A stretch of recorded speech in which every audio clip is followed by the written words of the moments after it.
इसके अंदर हजारों लाखों लोगों ने इसके झंडे को बचाने के लिए, झंडा फहराने के लिए अपनी कुर्बानियां दी है। कि झंडा न केवल वो हटाया गया है, बल्कि सवाई राज जयपुर का झंडा लगा के इस विवाद को जानबूझ के त्रिकोणीय किया जा रहा है। क्या आपने अनिरुद्ध सिंह से बात की? अनिरुद्ध सिंह बात करने के लिए डिजर्व नहीं करते। अनिरुद्ध का ये कहना कि ये मेरी पर्सनल प्रॉपर्टी है, मैं ये पूछना चाहता हूँ अनिरुद्ध से कि पर्सनल प्रॉपर्टी ये आपकी तब होगी जब आप ये स्वीकार करेंगे कि आप जाइंदा संतान है महाराजा विश्वेंद्र सिंह की और आप जाट हैं। जब आप ये एडमिट ही नहीं कर रहे हो कि मैं 15वीं पीढ़ी हूँ महाराजा सूरजमल जी की और सूरजमल जी जाट नहीं थे, तो फिर आपकी प्रॉपर्टी कैसे हुई? हमें इस बात की भी पीड़ा है और हमने मंचों से राजपूत समाज से माफी मांगी है। माता की जाति नहीं लगती, पिता की लगती है। पिता जाट होगा, माँ राजपूत होगी तो राजपूत होंगे, ये कोई वंश थोड़ा ही है। एक झंडा होने से ही प्रतिष्ठा बढ़ेगी या फिर ये मूंछ का बाल बनाया जा रहा है? सवाई राज जयपुर का झंडा लगा के और ये लोगों की भावनाओं को उद्वेलित करता है और लोगों को भड़काता है। सबसे बड़ी बात ये है। बाकी झंडा अगर ये चुपचाप कोई झंडा लगा भी लेते तो किसको क्या तकलीफ थी? कि इसने खुद ने अपनी आइडेंटिटी गैर जाट की बताई है, इसलिए विवाद हो रहा है। ये दोनों चीजें साथ में मिली है। जबरन झंडा वहाँ पर लगाएंगे? हाँ, बिल्कुल लगाएंगे। माननीय मुख्यमंत्री भरतपुर के ही हैं, उनको भी इसमें कदम उठाना चाहिए। क्या आपको लगता है कि एक झंडा या फिर एक ध्वज किसी विवाद का कारण बन सकता है? जब देश आज़ाद हुआ था उस समय भी हमारे देश का एक ध्वज था और ध्वज आज भी कई मायनों में बदला, लेकिन आज का ध्वज पूरे विश्व में भारत की अपनी एक पहचान है, वो रखता है। इसी ध्वज का एक विवाद है भरतपुर में, जहां पर लगातार इस समय वो मुद्दा है, वो गरमा रहा है। भरतपुर में आखिर क्या है ध्वज का वो मुद्दा और क्यों वो गरमा रहा है? क्या कारण है कि वहाँ पर महापंचायत का आयोजन है वो होने जा रहा है? इन तमाम सवालों पर हम बात करेंगे। हमारे साथ मौजूद हैं राजस्थान जाट महासभा के प्रदेश अध्यक्ष राजीराम गोदारा जी। उनसे हम सबसे पहले शुरुआत करते हैं कि सर, मामला पारिवारिक है, जाट यानी कि महासभा की ओर से आप लोग वहाँ पर क्यों जा रहे हैं? नहीं, मामला पारिवारिक हो तो हमें जाना नहीं चाहिए। ये सबसे बड़ी बात ये है कि भरतपुर रियासत है जो भारत में अपने आप में एक अपना अद्वितीय स्थान रखती है और यहाँ न केवल जाटों की है, ये 36 बिरादरियों की अपने आप में एक रियासत थी जिसके अंदर बहुत भाईचारा देखा गया है। आप देखिए, इसके अंदर हजारों लाखों लोगों ने इसके झंडे को बचाने के लिए, झंडा फहराने के लिए अपनी कुर्बानियाँ दी है। अगर ये मामला व्यक्तिगत घर तक का होता तो किसी आदमी को भी दखल नहीं देना चाहिए था। और घर का इसलिए नहीं है कि ये एक राष्ट्रीय स्मारक होता है झंडा। आज प्रजातंत्र है, उस समय राजतंत्र था। तो क्या आज लाल किले पे बांग्लादेश का झंडा फहराया जा सकता है? इसलिए जो सबसे बड़ी समस्या हो रही है वो ये है कि झंडा न केवल वो हटाया गया है, बल्कि सवाई राज जयपुर का झंडा लगा के इस विवाद को जानबूझ के त्रिकोणीय किया जा रहा है। सर, बात करें मोती महल है तो क्या वो एक जाट समुदाय की सार्वजनिक स्मारक है या राज परिवार का अपना एक निजी महल है? नहीं, ये सेट अपार्टेड है रॉयल फैमिली के रहने के लिए। कोवेनेंट जो जारी हुआ है उसके अंदर ये इनकी पर्सनल प्रॉपर्टी में आता है। इनके अंदर इन्हीं का परिवार रहेगा, लेकिन ये इसमें पीढ़ी दर पीढ़ी रहेंगे। मैं यही नहीं कहने जा रहा हूँ कि इसमें सरकार का कोई दखल है, लेकिन मोती महल पूरे क्षेत्र के जो भी भरतपुर की रियासत थी, यहाँ नहीं आपुड़ तक थी।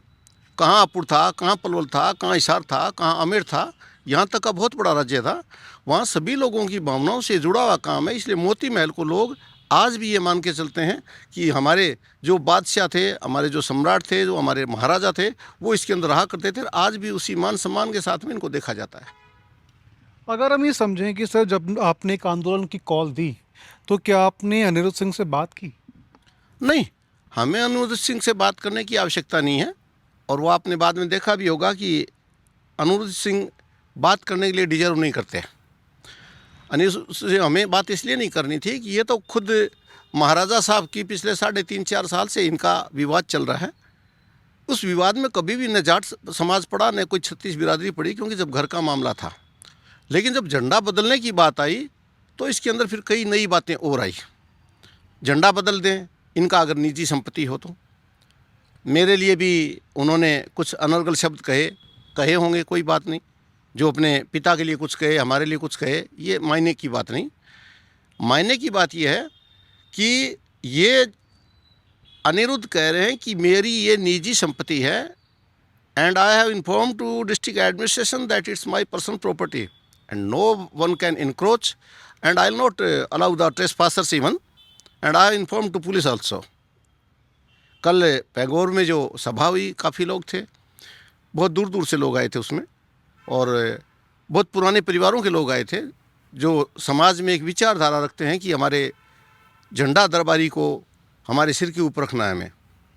वहाँ भी ये बात आई थी, ये उनकी कोई पर्सनल प्रॉपर्टी इस मायने नहीं है कि अगर अनिरुद्ध अपने पिता के खिलाफ और अनिरुद्ध अपने पूरे वंश की जाति के खिलाफ हो।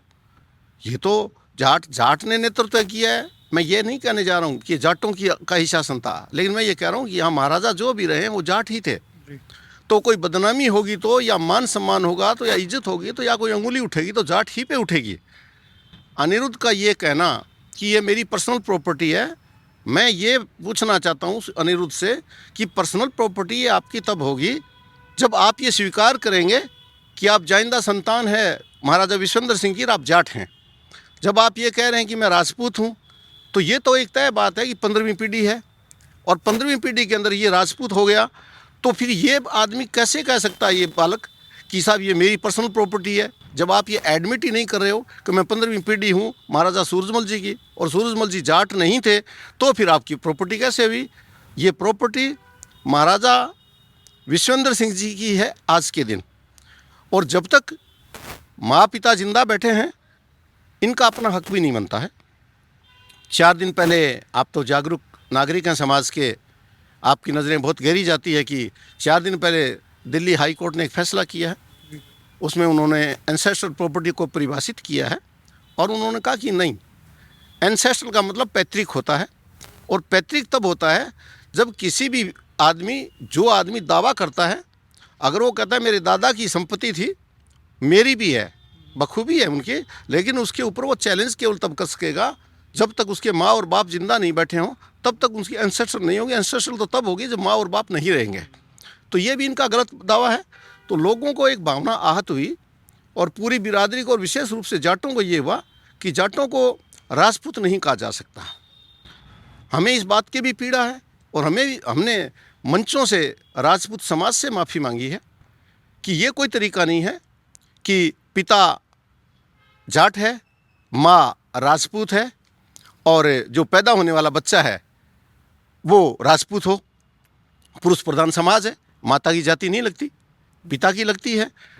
तो ये बात हम राजपूत समाज को भी ये कहना चाहते हैं कि राजपूत माँ और राजपूत पत्नी से ही राजपूत पैदा होता है। ये कोई तरीका नहीं है कि साहब पिता जाट होगा, माँ राजपूत होगी तो राजपूत होंगे, ये कोई वंश थोड़ा ही है। ये फालतू की बातें हैं, और बिना काम अपनी बातों को रंग देने में वो लड़का व्यस्त है। ये एक अलग बात है कि उस बच्चे की क्या सोच है वो जाने। ठीक है सर, बात करें, क्या विवाद ये इतना बढ़ गया है कि एक झंडा होने से ही प्रतिष्ठा बढ़ेगी, या फिर ये मूंछ का बाल बनाया जा रहा है? नहीं, बिल्कुल नहीं। मैं आपकी बात का जवाब उस तरीके से दूंगा जो लोगों की भावनाएं हैं। न तो किसी मेरा, आपका, या कोई 36 बिरादरियाँ, उनका निजी कोई स्वार्थ नहीं है यहाँ। बात सिर्फ इतनी सी है कि जब वहाँ भरतपुर रियासत का झंडा है, तो उस झंडे के ऊपर स्वयं को, अपने आप को राजपूत बताकर सवाई राज जयपुर का झंडा लगा के, और ये लोगों की भावनाओं को उद्वेलित करता है और लोगों को भड़काता है। सबसे बड़ी बात ये है। बाकी झंडा, अगर ये चुपचाप कोई झंडा लगा भी लेते तो किसको क्या तकलीफ थी? बात ये है कि इसने खुद ने अपनी आइडेंटिटी गैर जाट की बताई है, इसलिए विवाद हो रहा है। ये दोनों चीज़ें साथ में मिली है। ठीक है साहब, अगर हम जानना चाहें कि क्या आपकी विश्वेंद्र सिंह जी से इस मामले पर बात हुई, क्या आपने कोई मदद मांगी? क्योंकि अगर हम देखें, नहीं तो आप इसमें एक्टिव है वो क्यों हो रहे हैं? जाट महासभा है इसमें, क्योंकि प्रदेश के अंदर या फिर समाज के अंदर मुद्दे और भी हैं, तो वहाँ पर जाट महासभा क्यों काम नहीं कर रही? नहीं, वहाँ जाट महासभा या गैर जाट महासभा, वहाँ सभी सभाएं थी, न केवल जाट महासभा। एक सामाजिक आदमी हूँ मैं। कोई विवाद होगा और भावनाएं उद्वेलित होगी तो हम लोगों का काम, हम सामाजिक कार्यकर्ता हैं, हम किसी भी चीज़ को, स्थिति को शांतिपूर्ण उसी स्तर के ऊपर हम उसका समर्थन करते हैं। जब भावनाएं भड़केगी तो भावनाएं भड़की ना, ये हमारे और आपके कहने से कुछ नहीं हो जाएगा। 1985 में क्या हुआ था, एक झंडे की तो बात थी, जो महाराजा मान सिंह का कत्ल हो गया और महाराजा मान सिंह जी के साथ में 5 लोग और चले गए, ये झंडे की तो बात थी। इसलिए झंडा किसी एक आदमी का नहीं माना जा सकता। और झंडे से जो भावनाएं उद्वेलित होती है उसको रोकना सारे समाज का काम है। क्योंकि मैं जाट हूँ, इसलिए सबसे पहले मेरा काम बनता है कि भाई जाटो, शांतिपूर्ण ये करके झंडा बदल लो और कोई विवाद नहीं करो, क्यों कानून व्यवस्था भी बिगड़ सकती है वहाँ। इसलिए भी हम लोग इकट्ठा हो रहे हैं कि किसी तरह प्रेम शांति से सारा काम हो जाए। 21 सितंबर की अगर हम बात कर ले तो 21 सितंबर को क्या होगा? क्या जबरन झंडा वहाँ पर लगाएंगे? हाँ बिल्कुल लगाएंगे, इसमें कोई दो राय नहीं। जबरन करना किससे है? मैं आपकी बात का जवाब निवेदनपूर्ण भाषा में करता हूँ कि जबरन तो अब लगाया है, जो बदला जाएगा वो तो सहज होगा। तो उसमें मुझे लगता है कि 1 लाख से ऊपर आदमी आएगा और चारों तरफ मेरा दिन भर फ़ोन बंद नहीं होता है और आलोचनाएं, प्रत्यालोचनाएं, समालोचनाएं जब कोई मुद्दा होता है तो उस पर होती रहती है। मैं उससे इनकार नहीं करता कि सभी लोग, हम जो पंचायतियाँ करते हैं या शांति की कोई बात करते हैं या कोई झंडा बदलने की बात करते हैं, तो सब लोग कोई हमसे ज़्यादा राज़ी हो, इसकी न तो कोई आवश्यकता होती है, न ये कोई ज़्यादा प्रासंगिक बात भी है। लेकिन ये मैं पक्का बताता हूँ, 21 तारीख को भीड़ होगी ज़बरदस्त, और अगर भीड़ हुई तो कानून व्यवस्था वहाँ बनी रह जाए, इसके लिए बहुत उचित कदम न केवल प्रशासन को बल्कि शासन को भी पहले इस पर चिंतन करना चाहिए। अगर हम ये बात कर ले, मेरा आपसे लास्ट सवाल रहेगा, अगर हम बात कर लें, क्या जो तमाम भीड़ वहाँ पर आएगी, वहाँ पर राधेराम गोदारा का उन पर फुल कंट्रोल रहेगा कि आप माहौल को ना बिगाड़े, जिससे कि आम पब्लिक है वो परेशान ना हो और आप जो करना चाह रहे हैं वो भी हो जाए? 2 बातें हैं।